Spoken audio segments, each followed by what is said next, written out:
हल्ला कोणी केला? हे बोला ना, हे बोला, जोरात बोला, परत जोरात बोला. हल्ला कोणी केला? बोला ना, बोला. कशाला प्रश्न विचारता आम्हाला?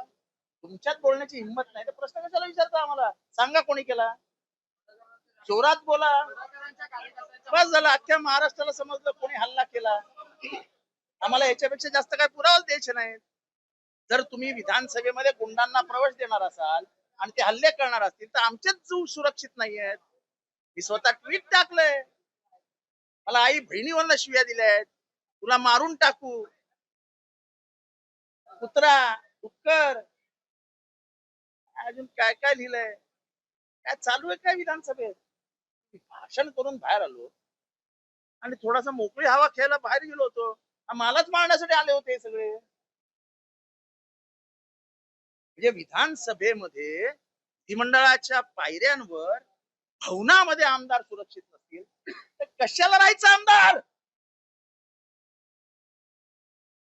काय गुन्हा आहे आमचा? कोणीतरी मवाल्यासारखा येतो आमच्या आई बहिणीवर शिव्या देतो, त्याला ऑफिशियल लँग्वेज म्हणून डिक्लेअर करा ना. अनपार्लमेंटरी वर्ड्स वापरले जातात, करून टाका पार्लमेंटरी वर्ड्स आहेत म्हणून. सत्तेचा एवढा मुजरपणा, सत्तेचा एवढा माज